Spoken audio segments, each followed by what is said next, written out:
జగద్గురు శ్రీకృష్ణ పరబ్రహ్మణే నమః. శ్రీ శ్రీ శ్రీ విద్యా ప్రకాశానందగిరి గురు పాదుకాభ్యాం నమః. శ్రీరామకృష్ణ గురు పాదుకాభ్యాం నమః. ప్రేమపూర్వక ఆత్మ నమస్కారములు. క్రిందటి భాగములో భగవానుడు మనకి పెద్దలైనటువంటి జ్ఞానులు ఈ బ్రహ్మ నిర్వాణమును ఎల్లెడలా కూడా అనుభవించగలుగుతారు, ఎప్పుడూ కూడా వారు ఆకస్తులోనే ఉంటారని తెలియచేస్తూ, ఈ బ్రహ్మ నిర్వాణ స్థితి అనేటువంటి ఆ యొక్క బ్రహ్మ పదవిని అనుభవించాలి అంటే దానికి ఎట్టి సాధన అవసరమో మనకి 2 శ్లోకముల ద్వారా పరమాత్మ తెలియజేస్తున్నారు. స్పర్శాన్ కృత్వా బహిర్బాహ్యాన్ చక్షు చైవాంతరే భ్రువోః ప్రాణాపానౌ సమో కృత్వా నాసాభ్యంతరచారిణౌ యతేంద్రియ మనోబుద్ధి మునిర్మోక్షపరాయణః విగతేచ్ఛా భయక్రోధో యస్సదా ముక్త ఏవ సః. ఈ 2 శ్లోకముల ద్వారా పరమాత్మ యొక్క అనుభూతిని పొందడానికి ముముక్షువైనటువంటి సాధకుడు ఎట్టి సాధన కలిగి ఉండాలో మనకి తెలియచేశారు. స్పర్శాన్ కృత్వా బహిర్బాహ్యాన్ చక్షు చైవాంతరే భ్రువోః అన్నారు. అంటే ఈ బాహ్య విషయములందలి చింతన అనేది ముందు విడిచిపెట్టాలి. సాధకుడు చేయవలసిన ప్రారంభము కార్యం ఏమిటి అంటే, ఎందుకంటే లోపల ఉండేటువంటి ఆత్మస్థానాన్ని మనం పొందాలి అంటే, ఆత్మానుభూతిని అందుకోవాలంటే ఆ మనసుకి భౌతికములో ఉండేటువంటి విషయాల పట్ల ఉండేటువంటి చింతన అనేది పోవాలి, తొలగాలి.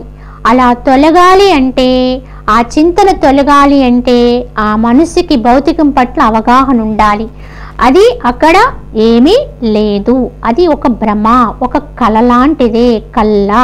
దాన్ని ఎంత చింతించినా ప్రయోజనము లేనిది, నిస్సారమైనది అనేటువంటి జ్ఞానం ఆ మనసుకు ఉండాలి. దాన్ని మనము పెంపొందించాలి. తత్వ విచారణ ద్వారా వివేక దృష్టిని కలిగిస్తూ మహనీయుల యొక్క సాంగత్య ప్రభావాన్ని దానికి అందిస్తూ క్రమంగా భౌతిక విషయ చింతను తొలగించుకోవాలి. దానికి అనుగుణమైనటువంటి వాతావరణాన్ని మనమే కల్పించుకోవాలి. ఎక్కడెక్కడ ఏ విషయాల వైపు ఆ మనసు ఎక్కువగా ఆసక్తిని కనపరుస్తుందో అవి అందకుండా వాటిల్లో ఉండే అల్పత్వాన్ని అది గుర్తించేటట్లుగా చేస్తూ ఉండాలి. ఎందుకంటే సాధనంతా కూడా ఈ మానసిక స్థితి మీద ఆధారపడి ఉంటుంది. మనసు ఉండే స్థితియే మనని పరమాత్మ యందు నిలబెడుతూ ఉంటుంది. అలాగ మనస్సుని ప్రశాంతపరుస్తూ అప్పుడు ఏం చేయాలి అంటే, దృష్టిని భ్రూమధ్యమునందు నిలుపము అన్నారు. ఇక్కడ భ్రూమధ్యమును అంటే చూడండి, ఈ 2 కనుగుడ్లు కూడా మనకి బయట దృష్టి, భౌతికములో ఏమేమున్నాయి ఏమేమిటి అని అన్నీ తెలియచేయటానికి ఈ కన్నుల యొక్క విధానములో మనకి ఈ గుడ్లు బయటకు పెట్టి ఉంచారు. అన్నీ చూడగలుగుతున్నాం. కానీ ఒక పరమ సత్యం ఏమిటంటే, ఎప్పుడైనా మన ముఖాన్ని మనం చూసుకోగలుగుతున్నామా అంటే దానికి మళ్ళీ మనకు అద్దము కావాలి. ఎందుకు చూసుకోలేకపోతున్నాం? దేహం యొక్క మిగతా భాగానంతా చూసుకున్నా ఈ ముఖాన్ని మాత్రం చూసుకోలేకపోతున్నాం. ఎందుకంటే ఈ కన్నులు 2 బయటకు తిరిగి ఉన్నాయి. ఈ కన్నులు 2 బయటకు తిరిగి ఉండడం వల్ల ముఖాన్ని చూసుకోలేనప్పుడు మరి అంతర్గతంగా హృదయాంతర్యాసి అయినటువంటి పరమాత్మను ఎలా చూడగలుగుతావు నువ్వు ఈ కళ్ళు గుడ్లు ఇలా ఉంచితే? అందుకు తప్పకుండా మనము ఏం చేయాలి? భగవంతుడు ఉండే హృదయస్థానమైన భ్రూమధ్యము, ఇదే హృదయాంతర్వాసి, ఇక్కడే పరమాత్మ హృదయాంతర్వాసిగా ఉన్నాడు కనుక భగవంతుని చూడడానికి ఈ కనుగుడ్లు బయటకు ఉన్నాయి కనుక దాన్ని ఏం చేయాలి? అంతర్ముఖం చేయాలి. ఇలా బయటకు చూస్తే బయటే కనిపిస్తుంది, భౌతికమే కనిపిస్తుంది. భౌతికాన్ని చూస్తే భౌతికం పట్లే పోతుంది మనస్సు. కనుక అది అలా వెళ్లకుండా ఉండాలంటే, ఇవి కనిపించకుండా అవ్వాలి అంటే మరి అలా అయితే కన్నులు మూసుకుంటే ఇవేమీ కనిపించవు కదండి. అంటే నిద్రపోయేటప్పుడు కూడా కన్నులు మూసుకుంటున్నారండి, కానీ అవి కనిపించినంత మాత్రాన్ని నీకు భగవంతుడు అర్థమవుతున్నాడా అంటే లేదండి. అక్కడ తమస్సు వచ్చేసింది. ఎప్పుడైతే నువ్వు కన్నులు మూసుకున్నావో మామూలుగా తమస్సుతోటి నువ్వు వెంటనే నిద్రలోకి వెళ్ళిపోయావు. అంటే జాగృతి లేదు అక్కడ. అప్పుడు ఏమవుతుందని తెలుసుకోలేకపోయావు. కన్నులు మూస్తే ఏమి జరుగుతుందో నీకు తెలియలేదు.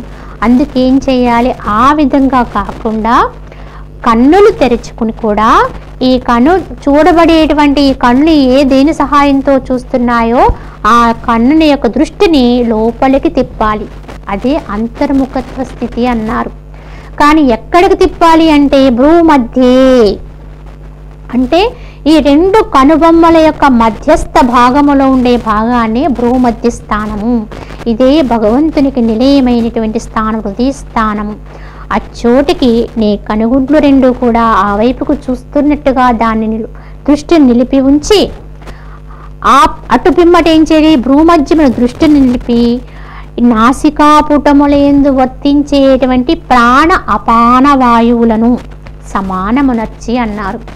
ఇంతకీ ప్రాణవాయువు ఎక్కడ వర్తిస్తుంది అంటే లోపల బయట. నీ ప్రాణం ఎక్కడుంది, లోపలే, బయట కాదు కదా. బయట నుంచి గాలి తీసుకుంటున్నావు, వదులుతున్నావు, ఇది భౌతికములో ఉండేటువంటి వాయువు. కానీ లోపల నీకు ప్రాణవాయువు ఉంది. ఈ ప్రాణశక్తితో కూని ప్రాణవాయువు ప్రాణ అపాన వాయువులుగా ఉంది.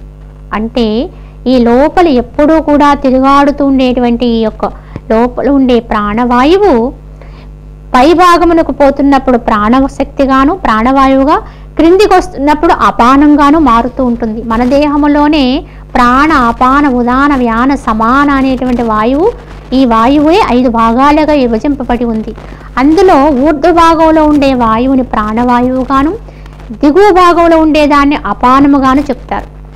కానీ ఈ ప్రాణ అపానములతో కూని వాయువులు ఎప్పుడూ కూడా ఎక్కడ తిరుగుతూ ఉంటాయి, ఈ నాసాపుటముల యందు తిరుగుతూ ఉంటాయి. కానీ ఎలా తిరుగుతాయంటే అంతరములో తిరుగుతూ ఉంటుంది.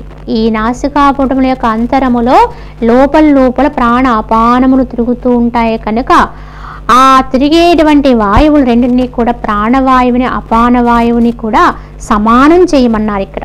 ఇదే మనకి ఒక సాధన అండి, ప్రాణాయామము. ప్రాణమును ఆయామము చేయించుటే ప్రాణాయామము. ఈ ప్రాణవాయు రూపంగా ఉండే దీన్ని ఆయామము చేయించుట అంటే సమముగా చేయుట. సహజముగా మనలో ఉండేటువంటి ప్రాణ అపాన వాయువుల యొక్క చలనం అనేది ఒక నిశ్చిత స్థితిలో ఉండదు, ఒక క్రమ పద్ధతిలో ఉండదు. ఎందుకంటే ఈ రెండు అటు ఇటు తిరుగుతూ ఒకటి ఎగుడు దిగుడుగా ప్రవాహం అయిపోతూ ఉంటాయి. ఇవన్నీ కూడా దీనికి కారణం ఏమిటి అంటే మన మనస్సు యొక్క స్థితి. మనస్సు ఎంత చంచలంగా ఉంటుందో ఈ ప్రాణ అపానముల గతులు కూడా అంత చంచలంగా ఉంటాయి. అలానే ఈ ప్రాణ అపాన గతులు ఎంత అస్థిరంగా ఉంటాయో మనసు కూడా అంత చంచలత్వంగా ఉంటుంది. అంటే ఇవి రెండూ కూడా ఒకదానిపైన ఒకటి ఆధారపడి ఉన్నాయి. లోపల ఉండేటువంటి శ్వాసగతి అంటే ప్రాణ అపాన వాయువుల యొక్క క్రమ పద్ధతి, మనసు యొక్క నిశ్చలత్వము, ఈ రెండూ కూడా ఒకదానితో ఒకటి అనుసంధానమై ఉంటాయి. కనుకనే సాధనలో తప్పకుండా ప్రాణాయామాన్ని మన ఋషులు ఏర్పరిచారు. ప్రాణశక్తిని ఆయామము చేయించితేనే మనసు యొక్క నిలకడత్వం సిద్ధిస్తుంది. యోగ ప్రాప్తికి కావలసినటువంటి మనోలయత్వ స్థితి కావాలి అంటే తప్పకుండా ప్రాణాయామాది యోగక్రియ ఆచరించాలి అన్నారు. కనుకనే ఈ ప్రాణ అపానము రెండింటినీ కూడా సమత్వ స్థితికి తీసుకురావడానికి తప్పకుండా ఒక పద్ధతి ప్రకారం యోగాభ్యాసాన్ని అనుష్ఠానంలో తెచ్చుకోవాలి. దానికి మహనీయులను ఆశ్రయించి వారి ద్వారా మనము తగినటువంటి విధానములో శిక్షణ పొందినట్లయితే ఈ రెండింటినీ కూడా ఎలాగ మనము సమపాల్లో తీసుకోగలిగి ఏకం చేయగలుగుతామో దాన్ని మనకి బోధిస్తారు. అందుకే సాధన ఉండాలండి. యోగ పద్ధతిలో సాధన అభ్యాసం చేయాలి. జ్ఞానం ఉంటుంది సరే, జ్ఞానము మనసుకు తెలిసింది, యథార్థం తెలుసుకున్నారు, ఆత్మే సత్యం అనుకున్నారు, జగత్తు మిథ్య అనుకున్నారు. అనుకుంటే నిశ్చలమైపోతుందా అంటే అవ్వదండి. మనసు చపలంగా ఉన్నంతకాలం ఎంత భావశుద్ధి తెచ్చుకుందామన్నా అది నిలవదు. కనుకనే యోగంతో కూడిన జ్ఞానాన్ని సాధించాలి. ఆ యోగ పద్ధతిలో ఈ ప్రాణ అపానములను చక్షు చైవాంతరే భ్రువోహు, ఈ కను మధ్య భాగములో ఉండేటువంటి భ్రూమధ్యములోకి తీసుకువెళ్ళాలి. రెండింటిని ఏకము చేస్తూ అలా ఏకం చేసి దృష్టిని భ్రూమధ్యములో నిలుపుతూ ఈ లోపలే ప్రవాహమైనటువంటి ప్రాణ అపానములని, అంటే ముక్కు బయట నుంచి చరించే వాయువులు కాదండి, అంతర్గతంలో మన లోపలే ఉండే ఈ వాయువులు సమానము చేస్తూ ఏకగతిని నడిపిస్తూ ఉన్నప్పుడు ఈ రెండు ఒకే పద్ధతులు నడిచి చివరికి ఒక్కటిగా అవ్వాలి. అలా అవుతూ ఉన్నప్పుడు మనసు కూడా నిశ్చలమవుతుంది. మనసు యొక్క చపలత్వం ముందు తగ్గుతుంది. ఇవి ఎంత అలా నెమ్మదిగా కదులుతూ ఉంటాయో మనసు కూడా అంతటి నెమ్మదితనాన్ని పొందుతుంది. అలాగ ఈ శ్వాస గతి, మనసు గతి ఎప్పుడైతే నెమ్మదిగా ఒక వరవడికి వస్తాయో, ఒక స్థితికి ఏర్పడతాయో, ఈ యొక్క ప్రాణవాయు యొక్క శక్తి, ఆ మనోశక్తి ఏకమై మూడోది ఏమిటి, అదే దృష్టి. ఈ యొక్క దృష్టి ఎప్పుడైతే నిలిచిపోతుందో అక్కడ దీన్ని త్రిపుటి అన్నారు. త్రిపుటి అంటే ఏమిటి, ప్రాణవాయువు యొక్క గతి, ఈ యొక్క శక్తి, మనసు యొక్క భావనతో కూడినటువంటి శక్తి, దృష్టి, ఈ మూడు కూడా యోగికి ఒక్క చోట స్థితమైపోతాయి. ఈ మూడు కూడా అక్కడ నిశ్చలమైపోతే అప్పుడే యోగాభ్యాసం అంటారు. దాన్ని యోగక్రియ జరుగుతుంది. అప్పుడు ఆ విధముగా ప్రాణ అపానవాయువును సమానమనరుస్తూ ఏం చేయాలి, ఒకవైపు నుంచి ఈ ఇంద్రియాలు, మనస్సు, బుద్ధి ఇవన్నీ కూడా బయటకు వెళ్ళకుండా నిగ్రహం, అసలు ఈ మూడు ఏకత్వానుభూతిని పొందేటప్పుడు నిగ్రహం దానంతట అదే కలుగుతుంది. అసలు ఈ అనుష్ఠానం ఉంటే అప్పుడు మనసు ఇంకా బయటకు వెళ్ళడానికే లేదు, అది వెళ్ళడానికి ఇచ్చగించదు. అది ఆ యొక్క మధురమైనటువంటి అమృతాన్ని తాగుతూ ఉన్నవాడిని బయటకు తెస్తే దాన్ని తీస్తే ఎలా ఇచ్చగించడో, దాని నుంచి ఇరువడడానికి ఇచ్చగించుకోడో, అలా మనసు కూడా దాని నుంచి పక్కకు తొలగడానికి ఇష్టపడదు. భౌతికానికి రావడానికి కించిత్తు కూడా ఇష్టపడదు ఆ మనస్సు. అదే నిజమైన యోగం అండి. మనం బలవంతంగా తీసుకొచ్చి పెడితే కాదు, మనసు స్వయంగానే అక్కడ నిలిచిపోయి దానికి ఆ అమృతం యొక్క విలువ తెలిసి దాన్ని పానము చేస్తూ చేస్తూ అనుభవిస్తూ అలా ఉండి దాని నుంచి కనీసం పక్కకు కాదు కదా దిక్కులు కూడా చూడ్డానికి కూడా ఇచ్చగించదు. ఎప్పుడైతే నీకు ఈ మూడు ఏకమై దృష్టి నిలిచిపోతుందో, ప్రాణశక్తి ఆగిపోతుందో అక్కడ, అలాగే మనసు నిశ్చలమైపోతుందో అప్పుడు దేహము కూడా జడమైపోతుంది. దేహానికి కూడా ఒక నిశ్చల స్థితి, కనీసం నీ వేలు కూడా కదపలేని స్థితి వచ్చేస్తుందట. ఏమీ కాదు, అంతే. అప్పుడే పరమాత్మ యొక్క అనుభూతి కలుగుతుంది, పరమాత్మ యొక్క అనుభవము చేకూరుతుంది. దాన్ని నిరవధికంగా అలాగా యోగి అనుభవిస్తూ ఉంటాడు. కనుక పరమాత్మ అనుభూతి జ్ఞానంతో కూడిన మనస్సు కలిగి ఈ విధముగా ప్రయత్నము చేసినట్లయితే తద్వారా మనకి సాధ్యమయ్యేదే. ఎక్కడైతే భగవాన్ యొక్క అనుభవాన్ని సిద్ధింప చేసుకోవాలో ఆ చోటికి నిన్ను అదే లాగుకుంటుంది. నీ ప్రమేయం ఏమీ లేకుండానే ఈ మూడు ఏకము ఎప్పుడైతే స్థితం అవుతూ ఉంటాయో అప్పుడు పరమాత్మ వైపు తానే ఆకర్షించుకుంటూ ఉంటాడు భగవంతుడు. నిన్ను ఎవరో తన వైపుకి లాగుతున్నట్టుగా, దేహములో ఉండేటువంటి జీవుణ్ణి తోడేస్తున్నట్లుగా, లాగుతున్నట్టుగా, ఇంచుమించుగా మరణ సమయం అంటే దేహమును విడిచిపెట్టేటప్పుడు జీవుడు కూడా ఈ దేహమును ఖాళీ చేసి, ఇంటిని ఖాళీ చేసి వెళ్ళిపోతూ ఉంటాడు. ఆ వెళ్ళిపోయేటప్పుడు కూడా లాగివేయబడతాడంటారు. కానీ ఆ లాగివేయబడడం వేరు. ఇదేమిటి, స్వయముగా తనకి తానుగా పరమాత్మకు అర్పణమైనప్పుడు ఆ భగవంతుడే తన వైపుకు అయస్కాంతం వలె ఆకర్షణ చేస్తూ ఉంటాడు. ఆ ఆకర్షణతోటి ఆకర్షితమై ఎటూ కదలలేనటువంటి స్థితిలో అనుభవాన్ని తెచ్చుకుంటూ ఉంటాడు. యోగ ఆనందాన్ని అనుభవిస్తూ ఉంటాడు. ఆ మధురానేటువంటి అమృతాన్ని పానము చేస్తూ ఉంటాడు. అటువంటి వాడికి మనస్సు బుద్ధి నిగ్రహించుకున్నటువంటి వాడే ఇంకా అప్పుడు వాడికి ప్రత్యేకమైన ఇచ్ఛ, భయము, క్రోధము ఏమీ ఉండవు. అసలు ఉండవు విడిచిపెట్టడానికి. విడవడానికంటూ అవంటూ ఉంటే విడవాలి ప్రత్యేకించి. కానీ ఈ స్థితికి పోయిన వాడికి ఏ విధమైన కోరిక పుట్టదు. కనుక కోరిక లేదు కనుక క్రోధము లేదు, క్రోధము లేదు కనుక భయం కూడా లేదు, ఏమీ లేదు. నిర్భయత్వం వచ్చేస్తుంది. అసలైనది ఏదో అర్థమైపోతూ ఉంటుంది, దాన్ని అనుభవిస్తూ ఉంటాడు. కనుక వాడికి ఇవేవి దరిచేరవు. అదే మోక్ష దీక్ష. దీన్ని దీక్ష అన్నారు. ఈ స్థితిని అనుభవించడమే మోక్ష దీక్ష. దీని కొరకు నిరంతరము శ్రమించాలి, ప్రయత్నం చెయ్యాలి. తప్పకుండా దాన్ని సాధించుకోవాలి. దానికి తగినటువంటి అర్హతల్ని, యోగ్యతని మానవ దేహ నిర్మాణములోనే మనకి పరమాత్మ కల్పించి ఇచ్చాడు కనుక, అది ఒక మానవ శరీరధారిగా ఉన్నవాడికి ఉంది కనుక దాన్ని అనుభవించే ప్రయత్నం ఈ జన్మలోనే సాధ్యం చేసుకోవాలి. దీన్ని ఇంత మాత్రమైనా మనం అర్థం చేసుకోగలుగుతున్నామంటే అది ఎన్నెన్ని జన్మల సుకృతముగానో భావించాలి. అటువంటి మౌని పొంగువునికి ముక్తి నిత్య సన్నిహితమై ఉంటుంది. అంటే వాడికి ఇంకా ముక్తి అనేది ఎక్కడో అని కాదు, ఇక్కడే ఇప్పుడే ఎప్పుడు సన్నిహితం. ఒక విధంగా ముక్తిని అనుభవిస్తూనే ఉంటాడు వాడు, ముక్తి భాగుడయ్యే ఉంటాడు. ఇంక మళ్ళీ ముక్తి పొందడం కాదు, వాడే ముక్తి స్వరూపుడై ఉంటాడు. దాన్ని అలా అనుభవిస్తూనే తన్మయమైపోతూ దానిగానే ఉంటాడు. వాడు ఏదైనా పలికినా, వినినా, తెలుసుకున్నా, ఒకవేళ భౌతికంలో ఉన్నా, కొద్దిగా ఇక్కడ అర్థమవుతున్నా అక్కడే ఉంటూ ఉంటాడు. వాడండి మహానుభావుడు. నిజంగా ఈ స్థితిలో ఉండి మనకి ఎవరైనా మార్గాన్ని చూపగలిగే వాళ్ళు ఉంటే అంతకంటే గొప్ప భాగ్యం మరొక్కటి లేదండి. దాన్ని అనుభవిస్తూ చెప్పవాడెవడో, దాన్ని అనుభవిస్తూ మనకు అందించేవాడెవడో వాడేనండి అసలైన బోధగురువు, అసలైనటువంటి జగద్గురువులు. మహనీయులంటే వారండి. ఇది అనుభవించకుండా, దీన్ని పొందకుండా కేవలము వాక్కుతో మాత్రం వచనం చేస్తూ ఉంటే ఆ వాక్యాలకి విలువే లేదు. దానికి ఎవ్వరూ కూడా దాన్ని ఆచరించువారు ఉండరు, దాన్ని పొందువారు ఉండరు. ఏదైనా ఒక పరమ సత్యమును ఉద్ఘాటించాలంటే వాడు దాన్ని అనుభవించాలి, దాని ఎందు సుస్థిరుడు కావాలి. దాన్ని అనుభవిస్తున్న వాడే యథార్థాన్ని పలుకగలుగుతాడు. కనుక ఈ ముక్తి సాధనకి ఇటువంటి సాధన కావాలి అంటే, ఇటువంటి మోక్ష దీక్ష చేయాలంటే ఈ విధముగా మనము మనస్సుని, ఈ యొక్క వాయువులని, దృష్టిని ఏకము చేయగలిగే సాధన కలిగి ఉండి జ్ఞానము, యోగము కూడా రంగరించుకుని సమన్వయం చేస్తూ ఆ ఏకత్వానుభూతిని అనుభవించాలని భగవంతుని యొక్క అనుజ్ఞ ఇది. కనుక అందరం కూడా ఇటు ప్రయత్నము చెయ్యాలనేటువంటి ఆకాంక్షను కలిగి ఉండాలి అని భావన చేస్తూ చివరిగా ఈ అధ్యాయాన్ని ముగిస్తూ భగవానుడు భోక్తారం యజ్ఞ తపసం సర్వలోక మహేశ్వరం సుహృదం సర్వభూతానాం జ్ఞాత్వా మాం శాంతి మృచ్చతి.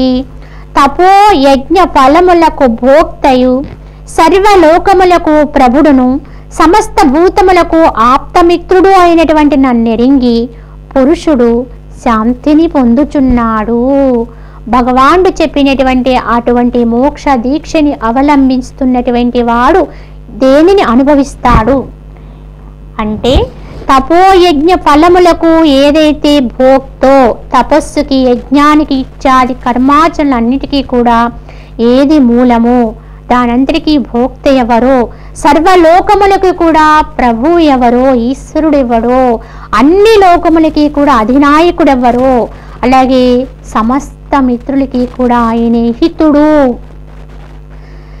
సుహృత్తు అంటే ఆప్తమిత్రుడై ఉంటాడో అటువంటి వాడిని తెలుసుకోగలుగుతాడు. ఇంతకీ ఇటువంటి మోక్ష దీక్షని పొందినటువంటి వాడు ఎవరిని తెలుసుకుంటాడు అంటే అటువంటి పరమాత్మను తెలుసుకుంటాడు. ఈ జగత్తులో ఎవరెవరు ఎన్నెన్ని సాధనాక్రమాలు ఆచరిస్తూ దేన్నైతే పొందాలనుకునే ప్రయత్నాలు ఉన్నారో అందరూ చేసిన సాధనలకి కూడా ఫలము ఏదైతే అయ్యున్నదో దాన్ని పొందుతాడు. తపస్సులు, యజ్ఞములు, యాగాదులు, రకరకాల క్రియలు అన్నిటికీ భోక్త ఆయనే. అలాగే సర్వలోకములకి కూడా అధినాయకుడు ప్రభు ఎవరో ఆ ప్రభువుని అనుభవిస్తాడు. ఆ స్థానాన్ని అనుభవానికి తెచ్చుకుంటూ ఉంటాడు. దానికి మించినటువంటి స్థితి మరొక్కటి లేనే లేదు. అలాగే ఇంకెటువంటి వాడు పరమాత్మ అంటే సమస్త ప్రాణులకి కూడా, సమస్త భూతములకి కూడా ఆయనే సుహృత్తు అంటే ఆప్తమిత్రుడు. సుహృత్తు అంటే మిత్రుడు అనే పదం సరిపోదు అక్కడ. మిత్రుడు నీవేదైనా సహాయాన్ని అర్థిస్తే నీకు ఆ సహాయం చేస్తాడు. కానీ సుహృత్ అనేవాడు నీకు ఏమి అవసరమో అది కనిపెట్టి మరీ అందిస్తాడు. భగవంతుడు కూడా అట్టివాడే. ఈ జగత్తునందు సకల ప్రాణులకి కూడా ఎప్పుడు కూడా ఏదేది అవసరమో అది అందిస్తూనే వచ్చాడు.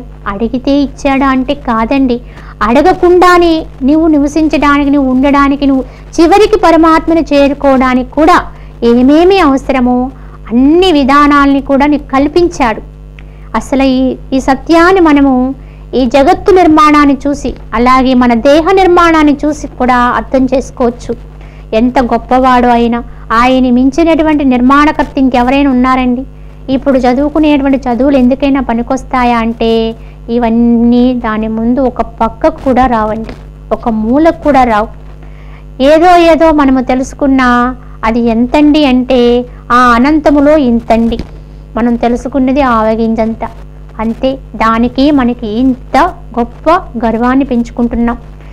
కానీ అర్థం చేసుకోండి, అసలు సృష్టిలో ఎన్ని వింతలున్నాయో, ఈ జగత్తు నిర్మాణం ఎలా ఉన్నదో, అసలు ఆ నిర్మాణ క్రియని ఒక్కసారి భావన చేస్తే ఇది ఎవరికైనా సాధ్యమేనా?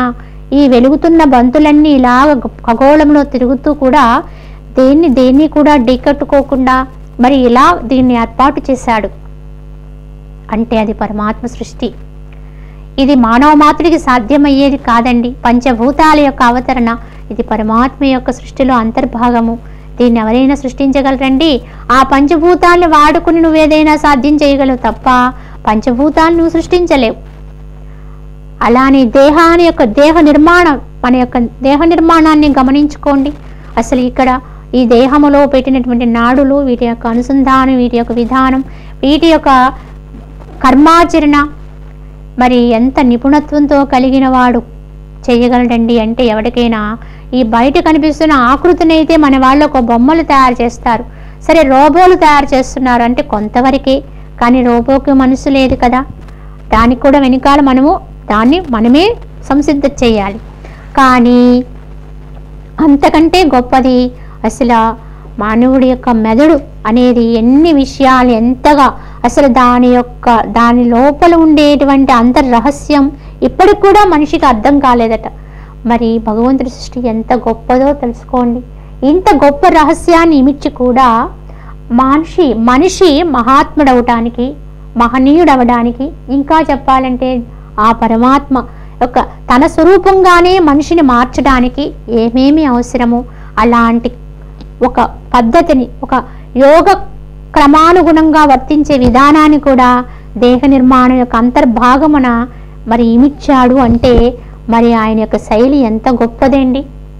కనుక దేహం ఉండగానే పరమాత్మ అనుభవాన్ని పొందాలని చెప్తూ దానికి అనుగుణమైనటువంటి స్థితిని కూడా ఏర్పాటు చేసి ఉంచాడు. కానీ మనమే దాన్ని ఉపయోగించుకోవట్లేదు. మార్గాన్ని ఇచ్చేస్తున్నాడు ఆయన, కానీ మనము వాడుకోవడం లేదు. దాన్ని నువ్వు ఎప్పుడైనా నీ యొక్క దారి తెలుసుకుని, నువ్వు వచ్చిన దాన్ని గమనించుకుని, నువ్వు కనుక సూక్ష్మంలో మునగగలిగితే నీకు ఆ దారి ఎరుకవుతుంది. నువ్వు సరాసరి నన్ను చేరవచ్చు, నన్ను చేరడమే కాదు నేనే నువ్వే నేనైపోవచ్చు అని చెప్పి పరమాత్మ ఇంత అనుగ్రహంతో మనకి ఇన్ని కల్పించిన సుహృత్తు ఆయన. కనుక సర్వ ప్రాణికోట్లికి కూడా ఆయన సన్నిహితుడే, ఆప్తమిత్రుడే.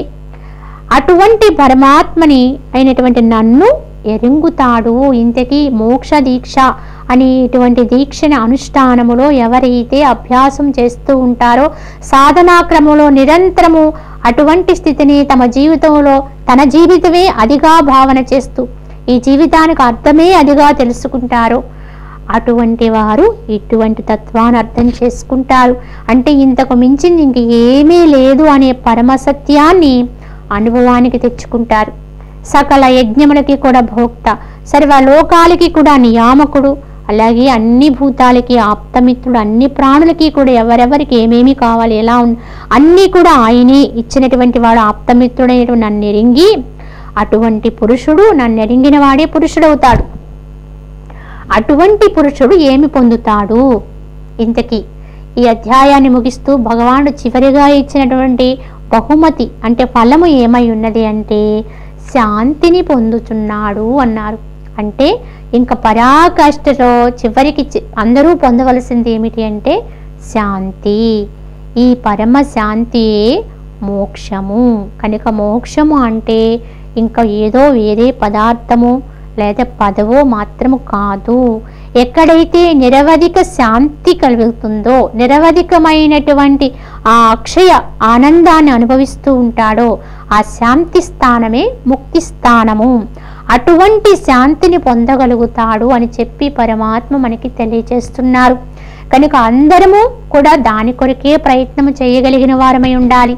అటువంటి అర్హతను మనకి ఇచ్చి ఉన్నాడు కనుక మన జన్మని సార్థకం చేసుకుని ఆ పరమాత్మ యొక్క అనుభవాన్ని పొందే ప్రయత్నంలో ఉందాము.